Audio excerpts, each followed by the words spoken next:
বাংলাদেশে যারা আছেন, বাংলাদেশে আসলে এই প্রফেশনটা বা এই সৌদি আরবে যদি প্রফেশন ইন্ডিয়া পাকিস্তান এগুলোর মধ্যে তারা জানে যে সৌদি আরবে কি প্রফেশন ভালো বা কিভাবে তারা আইসা ভালো কাজে যাইতে পারবো, কিন্তু বাংলাদেশে এই সুযোগ সুবিধা একবারেই কম। এই কারণে আমাদের নিজেরটা নিজেরাই করতে হইব। যদি আমরা নিজেরাই চেষ্টা করে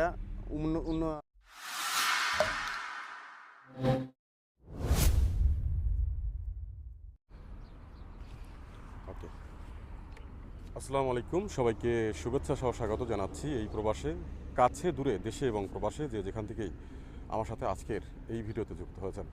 তো দর্শক, আজকে আমরা একজন ক্রেন অপারেটরের সাথে আলাপ করার চেষ্টা করব।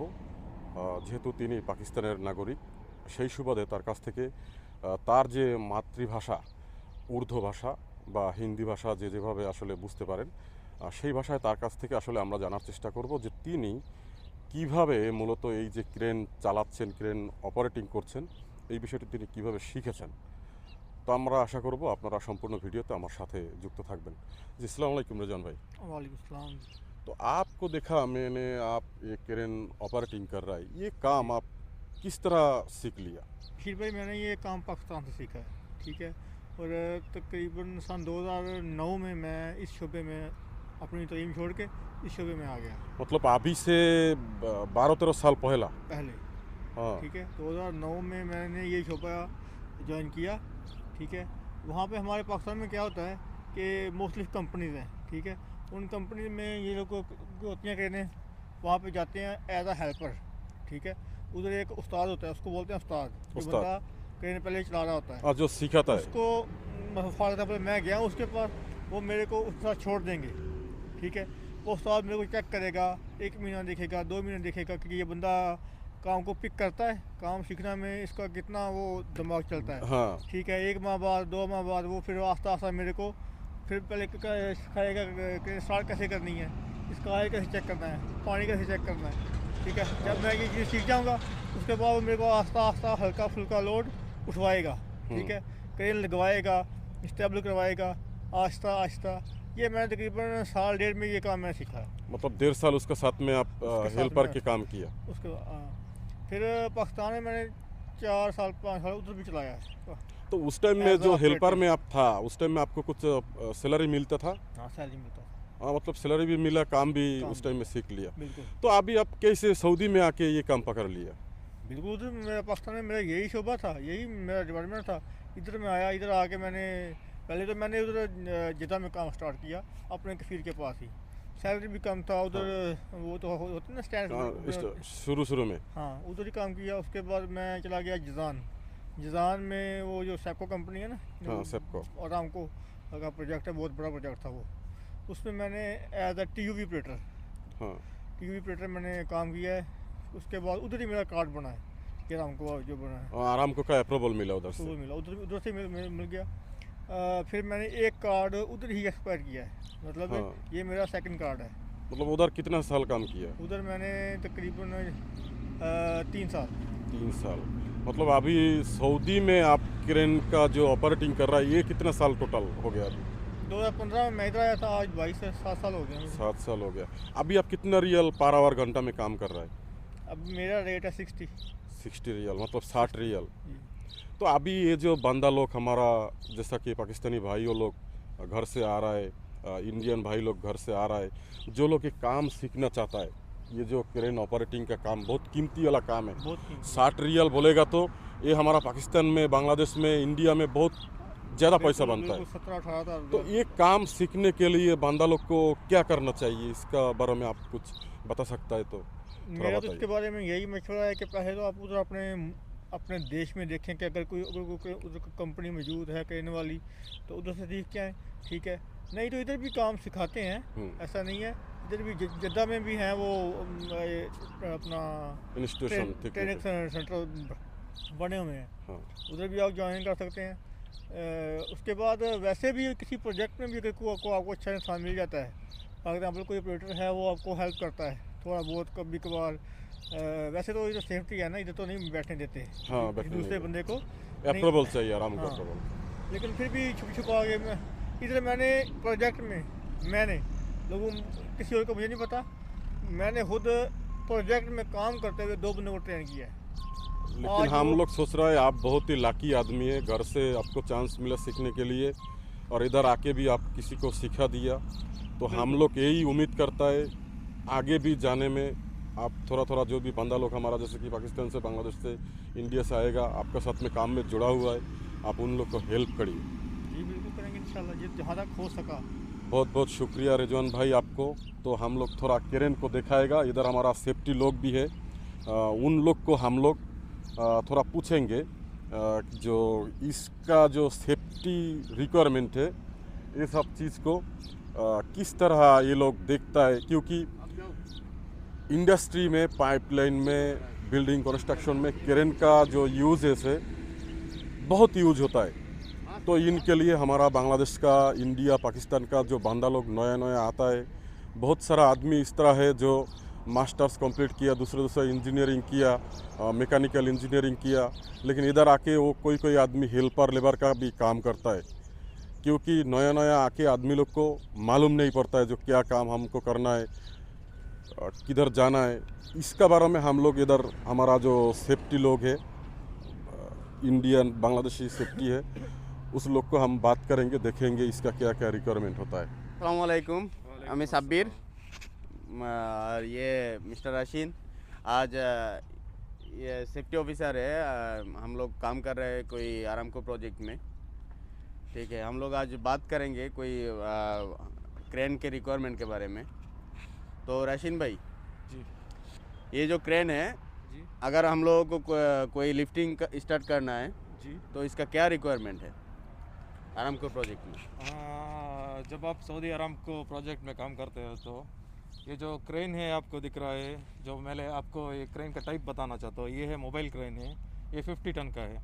जो अभी इसको ऑपरेट करने के लिए जो बंदा है वो अरामको का होना चाहिए, जो सेफ्टी पहले आके वो जो ऑपरेटर है उसका कार्ड चेक करना चाहिए, उसके साथ अरामको सर्टिफाइड है या नहीं है, अगर नहीं है तो नहीं कर सकते हैं। उसके बाद है उसका ड्राइविंग लाइसेंस है, वैलिड है, वो चेक करता है। उसके बाद हो गया सेकंड थिंग हो गया, उसके साथ एक रिगर होना चाहिए। अब कभी भी आप लिफ्टिंग करते हो तो उसके साथ एक रिगर होना ज़रूरी है, और रिगर का रिक्वायरमेंट तो आपको पता है, अगर 10 टन का बिलो है तो रिगर 3 चाहिए, अगर अप टू 40 मतलब 40 टन तक तो आपको रिगर 2 चाहिए। अगर वो बहुत बड़ा लिफ्टिंग कर रहा है, 50 टन, 60 टन, 100 टन या कुछ भी हो, जब हमको रिगर 1 का ज़रूरत है। और जो इसका जो क्रेन का जो ऑपरेटर है, ऑपरेटर का भाई साहब, ये ऑपरेटर साहब थोड़ा इधर आइए। आपका जो कार्ड है आरामको का कार्ड थोड़ा दिखाएंगे?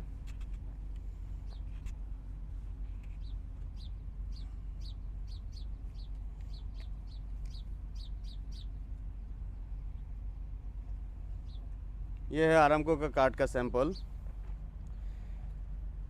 आरामको का जो अप्रूवल मिलता है ये है वो, और इसके पीछे ये मॉडल लिखा होता है, ट्रेन का मॉडल।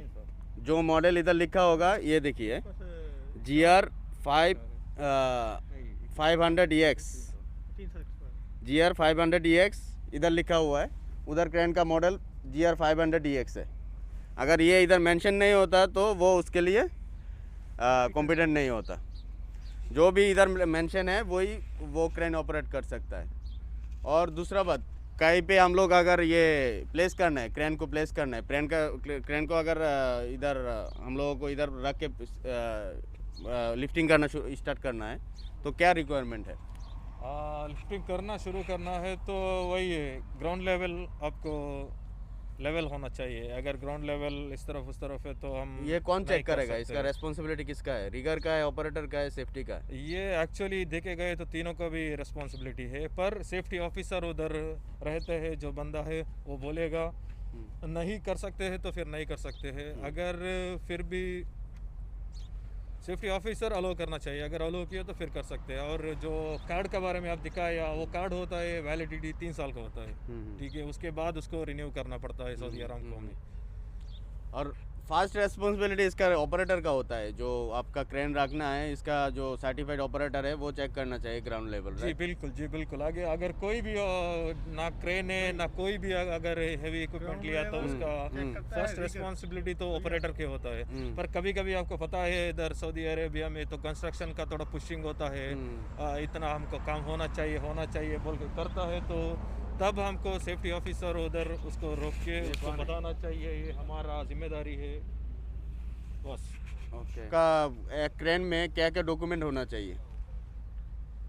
क्रेन में क्या डॉक्यूमेंट होना चाहिए? उन लोगों के पास क्या डॉक्यूमेंट रखना चाहिए? क्रेन में डॉक्यूमेंट होना चाहिए, load chart, third party inspection होना चाहिए। अगर थर्ड पार्टी इंस्पेक्शन नहीं है तो फिर आप काम नहीं कर सकते। थर्ड पार्टी इंस्पेक्शन का इसलिए करते हैं ताकि क्रेन में कोई फॉल्ट है कुछ है तो वो थर्ड पार्टी स्टिकर नहीं हमको प्रोसीड करते हैं, क्योंकि अगर थर्ड पार्टी है तो उसमें फिर हम ये बोल सकते हैं क्रेन सही है, चला सकते हैं। और उसके बाद हो गया हमको अगर डेली काम करना है तो उसके ऑपरेटर के साथ एक चेकलिस्ट होता है, जो डेली चेकलिस्ट है वो ऑपरेटर डेली चेक करके उसको टिक करता है कि सही है तो सही है, अगर गलती है तो गलत करता है, फिर हम काम नहीं कर सकते। और लोड चार्ट रहना चाहिए। लोड चार्ट रहना चाहिए, वो लिफ्टिंग प्लान रहना चाहिए। उसके बाद लिफ्टिंग प्लान तो क्रिटिकल लिफ्टिंग के लिए ना, आरामको में critical lifting critical lifting means 40 ton के ऊपर कोई लिफ्टिंग है, और भी टाइप्स है, और भी टाइप्स है, लेकिन क्रिटिकल लिफ्ट एक ही बार में हम लोग ये वो टॉपिक नहीं है। क्रिटिकल लिफ्टिंग है तो हम लोगों को लिफ्टिंग प्लान चाहिए, वही है। और दूसरा है आपका इसमें सेफ्टी डिवाइस। क्या क्या सेफ्टी डिवाइस है? जैसे इधर सेफ्टी डिवाइस है हमारा आउटरिगर। आउटरिगर का क्या काम है? ये आउटरिगर का क्या फ़ायदा है? ये आउटरिगर जो है ये एक सेफ्टी डिवाइस है क्रेन का।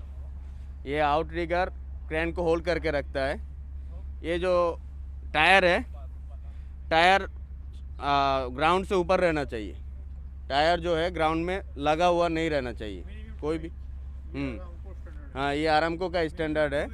कोई भी जगह पे लिफ्टिंग होता हो हम लोगों को ख्याल करना चाहिए ये टायर ग्राउंड में लगा हुआ नहीं है, ठीक है। और ये जो आउटरिगर है, आउटरिगर ही इसको ऊपर लेता है। ये एक सेफ्टी डिवाइस है। और एक सेफ्टी डिवाइस है आपका anti two block. Anti two block का काम है, ये भी एक सेफ्टी डिवाइस है। इससे आपका एक लोड आपका ये नहीं होता है, क्रैश नहीं करता है। और एक है सेफ्टी डिवाइस बूम एंगल। ये जो इधर दिखाई दे रहा है, इसमें हम लोगों को पता चलता है ये कितना एंगल में ये हमारा बूम है। अभी दिखाई दे रहा है कितना, तकरीबन 12। ये हम लोगों को इधर से पता चलता है। और एक सेफ्टी डिवाइस है इधर, इसमें एमाइनोमीटर। एमाइनोमीटर क्या है? एमाइनोमीटर में हम लोगों को पता चलता है, उधर मॉनिटर रहता है, उसमें पता चलता है कितना विंड स्पीड है, जो हवा का जो रोक है कितना स्पीड में हवा चल रहा है। ভাই আসসালামু আলাইকুম। ওয়ালাইকুম সালাম। দেখলাম এতক্ষণ আপনি অনেক উর্দুতে, হিন্দিতে, মানে যেভাবে আসলে মানুষ বোঝে এরকমের ভাষায় আপনি বোঝাইতেছিলেন যে ক্রেন অপারেটিং করতে বা ক্রেনের যে সেফটি রিকোয়ারমেন্ট থাকে, জি জি জি, এইসব বিষয়গুলো এক্সপ্লেন করতেছিলেন। আসলে মূলত আমাদের বাংলাদেশি যারা বিশেষ করে সৌদি আরবে বা মিডল ইস্টে বা দেশ ছেড়ে অন্যান্য দেশে আসে, এই মানুষগুলো কিন্তু অনেক সময় আমরা মনে করি হয়তো এরা রাস্তা কুরানোর কাজ করে অথবা বিভিন্ন জায়গায় হেল্পার লেবারের কাজ করে। বাংলাদেশিরা যে বিভিন্ন জায়গায় বিভিন্ন বড় বড় প্রফেশনালি কাজ করছে, এই বিষয়টা কিন্তু আমাদের দেশের অনেক মানুষেরই আসলে জানা নাই। তো এই মাত্র আমি দেখলাম যে আপনি বিভিন্ন ধরনের ধারণা দিচ্ছেন, এটাও কিন্তু একটা প্রফেশনালি জব, খুব ভালো জব। মানে আপনি যে কাজটা করতেছেন সেফটি অফিসার, এই কাজটা আসলে আপনি কিভাবে শিখলেন? অ্যাকচুয়ালি আমার বাংলাদেশে আপনার ট্রেনিং সেন্টার সেফটিদের যেই ডিপ্লোমা হয় বা যেই ট্রেনিং হয় এগুলো বাংলাদেশে একবারেই কম, ঠিক আছে। তো আমি সৌদি আরব আসার পরেই এই জায়গায় আমি কাজ করছি। কাজ করার পরে আস্তে ধীরে জানতে পারছি যে সেফটির যে প্রফেশন ওই জায়গায় কীভাবে যাইতে হইব, কীভাবে কী পড়াশোনা করতে হইব। আমি ওই হিসাবে ট্রেনিং করছি। কোর্স করার পরে তারপরে সেফটিতে জয়েন, মানে সৌদিতে আসার পর। সৌদিতে আসার পরে বাংলাদেশে একদম কম তবে এখন আছে কিছু কিছু জায়গায় আছে যে আপনার সেফটি ট্রেনিং করায় উষা আয়ুষ এগুলা নেবো সেগুলা করাইতেছে। আচ্ছা, একটা মানুষ যদি কিন্তু বাংলাদেশে মোটামুটি- থাকতে এগুলোর এর সম্পর্কে কোনো একটা আমাদের জ্ঞান মানুষ ছিল যদি না। মোটামুটি এইচএসসি কমপ্লিট করে সৌদিতে আসে নর্মাল ভাবে, হুম। মানে এতদূর পর্যন্ত লেখাপড়া করে যে সে এইচএসসি পাস করছে, সে কিভাবে আসলে সৌদিতে আসার পরে এই সেফটি অফিসার প্রফেশনে জয়েন করতে পারে? ওই এসএসসি এনাফ, কেউ যদি এসএসসি পাস করে আসে তাহলে ওই সেফটিতে কাজ করতে পারবে ইনশাল্লাহ। তবে তার কিছু ট্রেনিং প্রয়োজন, কিছু সার্টিফিকেশন প্রয়োজন, এগুলা যেটা কিভাবে কি যেগুলা দেখতে যেগুলা হবে? বাংলাদেশের থেকে তারা করে আসতে পারে, যেমন উষা আছে, আয়ুষ আছে, নেবোস আছে। এগুলো যদি বাংলাদেশ থেকে করে আসে ভালো, আর যদি না পারে তাহলে সৌদি আরব এসে করতে পারবো, তবে টাকা বেশি লাগবে। কিরকম টাকা খরচ হয় কিরকম? উষা করতে আপনার যদি বাংলাদেশে লাগে 20,000 টাকা, এই জায়গায় আসলে মনে করেন বাংলাদেশে মনে হয় আবার উষা করতে বাংলা 16-17 হাজার টাকা লাগে। এই জায়গায় আসলে এটা হয়ে যাবে 20,000 25,000 টাকার তার মতন মানে করবো। আপনি বলতে চাইছেন দেশে থেকে শিক্ষা আসাটাই বেটার। বেটার দেশের থেকে যদি শিখে আসতে পারে তাহলে এই বেশ যে better। মানুষ ভিসা, এরপরে ভিসার একটা প্রাইস থাকে বাংলাদেশে খুব হায়ারলি প্রাইস, হুম। আর এরপর এখানে এসে এতগুলো ট্রেনিং করবে, এই কাজে আসলে মানে স্যালারির হিসাবটা কেমন? স্যালারি তো ভালো স্যালারি, যদি একবার যদি আপনার ওই যদি সেফটি প্রফেশনে ঢুকতে পারে, ওর ফিউচার ভালো এই জায়গায়। এই আপনার সেফটি প্রফেশন ভালো একটা প্রফেশন, সম্মানের প্রফেশন, সবাই রেসপেক্টের তা একটা তো আমরা প্রফেশন, দেখতেই পারতেছি। ঠিক আছে। তারপরে আবার আপনার এটার স্যালারিও ভালো, স্যালারি আপনার 30-35, আমি এই জায়গায় কাজ করতেছি 35 রিয়াল ঘন্টা দিতে আছে, ডেলি 10 ঘন্টা ও, মানে 35 রিয়াল হ্যাঁ। যদি হিসাব করে তাহলে তো দেখা যায় যে মাসের শেষ প্রায় 2 লাখ প্লাস, 10,000 টাকা, 10,000 রিয়াল আসে মাসে। 2 লাখ প্লাস। তো আলহামদুলিল্লাহ, তবে আপনার ভালো প্রফেশন, যদি মানুষ করে আসতে চায়, অনেকে আইসে এই জায়গায় লেবারে কাজ করে, হেল্পারে কাজ করে, তার থেকে পড়ালেখা জানে। অনেকে মাস্টার্স পাস করে আসে, এরা পড়ালেখা জানে কিন্তু হেল্পারে কাজ করতে হইতেছে বা কোনো দোকানে কাজ করতে হইতেছে। যদি এরকম প্রফেশনে যদি আসে তাহলে কি হয়, আমার বাংলাদেশের মানুষই উন্নতি করতে পারে, কিন্তু বাংলাদেশের অনেকেই জানে না এইসব সম্পর্কে। মানে তার মানে আপনি বলতে চাইতেছেন যে যারা আসবে মোটামুটি গ্রাজুয়েশন কমপ্লিট করার পরে বা এইচএসসি এসএসসি কমপ্লিট করে আসছে, তাদের যদি চেষ্টা থাকে তাহলে এই কাজটা করা ইনশাআল্লাহ সম্ভব ও, তাদের দ্বারা। যদি চেষ্টা করে অবশ্যই পারবে। না, আর এই ক্ষেত্রে- সবচেয়ে বড় হইছে আল্লাহর এই রহমত। ক্ষেত্রে আমি বলবো যে অনেকেই আজকে আমাদের সাথে এই ভিডিওটি দেখছে, অনেকেই চাইবে আপনার সাথে যোগাযোগ করতে, অনেকে আপনার পরামর্শ নিতে চাইবে, যেহেতু আপনি যেহেতু হ্যাঁ, আপনার এজ এ সাথে বাংলাদেশি হিসাবে, এজ এ বাংলাদেশি, তারা যদি যোগাযোগ করতে চায় সমস্যা নেই, আমি তাদের সাজেশন দিতে পারবো। যাই হোক, এই তেমন ভিডিওর সমস্যা না। ডিসক্রিপশনে সাব্বির ভাইয়ের ফোন নাম্বারটা দেওয়া থাকবে, আপনারা চাইলে হোয়াটসঅ্যাপে সাব্বির ভাইকে কিভাবে সেফটি প্রফেশনে আপনি কাজে যাবেন বা এখানে কোন কোন ধরনের সার্টিফিকেশন, কোন কোন ধরনের প্রিপারেশন আপনাকে নিতে হবে কাজের জন্য, এই বিষয়গুলো সাব্বির ভাইয়ের কাছ থেকে আপনারা জানতে পারবেন। যেহেতু তিনি বাংলাদেশের নাগরিক, বাংলাদেশকে ভালোবাসে, সেই সুবাদে বাংলাদেশের যে সকল নাগরিক রয়েছেন সৌদিতে আসবেন, সেফটি প্রফেশনের সাথে যুক্ত হতে চান, সাব্বির ভাই আপনাদেরকে হেল্প করার চেষ্টা করবে। বিশেষভাবে যারা এই প্রবাসের দর্শক, যারা এই প্রবাসে সবসময় ভিডিও দেখেন বা বশিরাকন নামের এই যে ফেসবুক পেজে আপনারা ভিডিওটি দেখছেন, তাদেরকে তিনি হেল্প করার চেষ্টা করবেন। তো দর্শক, এই ছিল মোটামুটি সেফটি প্রফেশন বা ক্রেন অপারেটিং এইসব বিষয় নিয়ে টুকটাক আপনাদেরকে চেষ্টা করছিলাম মোটামুটি ধারণা দেওয়ার জন্য। জি সাব্বির ভাই, আপনি যদি কিছু বলতেন আমাদের যারা দর্শক আছে তাদের উদ্দেশ্যে। আমার বলার এই, যদি আপনারা যদি বাংলাদেশে যারা আছেন, বাংলাদেশে আসলে এই প্রফেশনটা বা এই সৌদি আরবে যদি প্রফেশন ইন্ডিয়া পাকিস্তান এগুলোর মধ্যে তারা জানে যে সৌদি আরবে কি প্রফেশন ভালো বা কিভাবে তারা আইসা ভালো কাজে যাইতে পারবো, কিন্তু বাংলাদেশে এই সুযোগ সুবিধা একবারেই কম। এই কারণে আমাদের নিজেরাই করতে হইব, যদি আমরা নিজেরাই চেষ্টা করে উন্নতি করার চেষ্টা করতে হইব। যেহেতু আমাদের কাছে সোর্স কম, তো সেহেতু আমাদের কষ্ট একটু বেশি করতে হইব। যদি আপনারা বাংলাদেশে এখন তো অবশ্যই দু একটা ট্রেনিং সেন্টার আছে, আপনারা যদি চান যে ট্রেনিং করবেন সেফটি সম্পর্কে, করতে পারেন। বাংলাদেশে BSI একটা ট্রেনিং সেন্টার আছে, ওই জায়গায় করতে পারেন, বা গুগলে সার্চ দিলে পাইবেন, যোগাযোগ করে সেটা ওই জায়গায় করতে পারেন, ঢাকায় আর কি ওই ট্রেনিং সেন্টার। তো আর যদি না পারেন তাহলে সৌদি আরব আইসাও আপনারা ট্রেনিং করতে পারেন, সমস্যা নেই। সৌদি আরবে এইসব ট্রেনিং সেন্টার আছে, যদি করতে চান ইনশাল্লাহ। জি সাব্বির ভাই, আপনাকে অসংখ্য ধন্যবাদ এত ব্যস্ততার মধ্যে আমাদেরকে সময় দেওয়ার জন্য। আর দর্শক, ভিডিওটি সবাইকে শেয়ার করবেন, যাতে আমাদের যারা বিভিন্ন এই যে পাকিস্তান, ইন্ডিয়া, বাংলাদেশ যারা বিশেষ করে এই ভিডিওর মানে ভাষা এই ভিডিওতে যে ভাষায় আমরা বিশেষ করে উর্দু হিন্দিতে আমরা কথা বলার চেষ্টা করছিলাম, বিশেষ বাংলাদেশি, ইন্ডিয়ান, পাকিস্তানি, যাতে এই ভিডিও সম্পর্কে তারা মোটামুটি একটা ধারণা পেয়ে এইসব কাজের সাথে যুক্ত হতে পারে। আশা করছি ভালো থাকবেন, সুস্থ থাকবেন। দেখা হবে ইনশাল্লাহ আবারও নতুন কোনো এরকম ভিডিও নিয়ে। আল্লাহ হাফেজ।